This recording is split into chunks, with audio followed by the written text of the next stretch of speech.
Imagine a time before time. There was nothing. No space, no light, no sound, a formless, endless void, an emptiness beyond comprehension.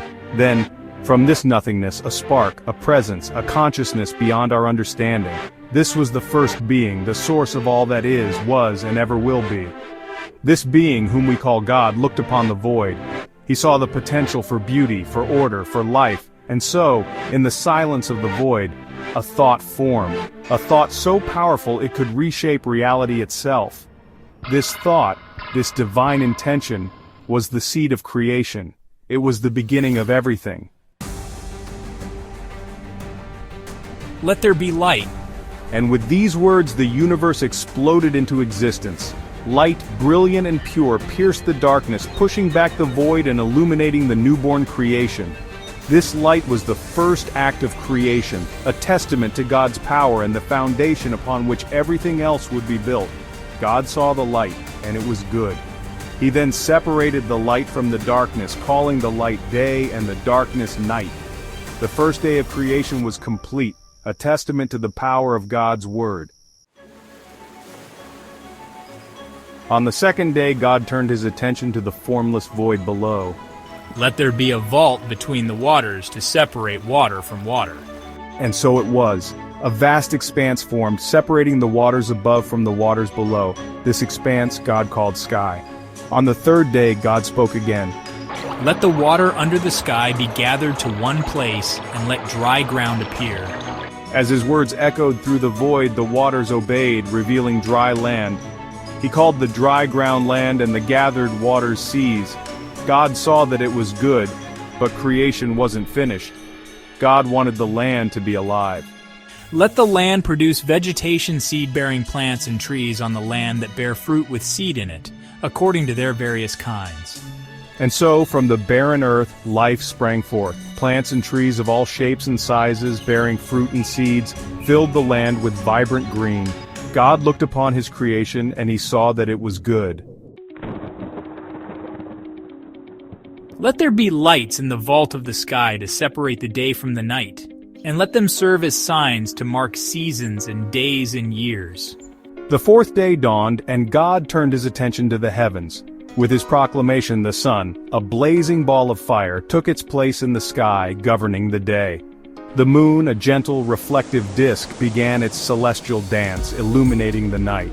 He also created the stars, countless pinpricks of light scattered across the vast expanse of space. These celestial bodies would guide humanity, marking time and illuminating the world. God saw that his creation, the rhythmic dance of day and night, the passage of time marked by the celestial bodies, was good. Let the water teem with living creatures, and let birds fly above the earth across the vault of the sky. On the fifth day, God turned his attention to the waters and the skies. At his command, the waters exploded with life. Fish of all shapes and sizes, from the smallest minnow to the largest whale, swam through the depths. Shellfish crawled along the ocean floor, and strange and wondrous creatures filled the seas. The skies, too, came alive with the sound of wings. Birds of all colors, from tiny hummingbirds to majestic eagles, soared through the air, their songs filling the newly created world with music. God looked upon his creation, this symphony of life in the water and sky, and he saw that it was good. Let the land produce living creatures according to their kinds, the livestock, the creatures that move along the ground, and the wild animals, each according to its kind. The sixth day arrived, and at God's command, the land came alive with creatures of every imaginable shape and size. Cattle grazed in the fields, lions stalked their prey, and insects buzzed through the air. The world was a tapestry of life, a testament to God's boundless creativity. Let us make mankind in our image, in our likeness, so that they may rule over the fish in the sea and the birds in the sky, over the livestock and all the wild animals, and over all the creatures that move along the ground. And so, from the dust of the earth, God formed man, breathing into his nostrils the breath of life. Man, created in the image of God, was given dominion over all other creatures. He was to be a steward of the earth, a caretaker of God's creation. God looked upon all that he had made, and he saw that it was very good. And so, the sixth day came to a close. In 6 days God had spoken the universe into existence. He had separated light from darkness, water from land, and filled the world with an abundance of life. He had created humanity in his image, entrusting them with the care of his creation.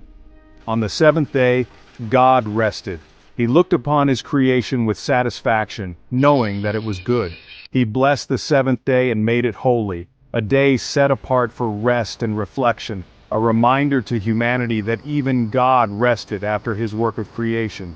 This day of rest was not a sign of God's fatigue, but a gift to humanity, a reminder to pause and appreciate the beauty of the world around us, to reflect on our place in the grand scheme of creation, and to acknowledge the divine spark that resides within us all.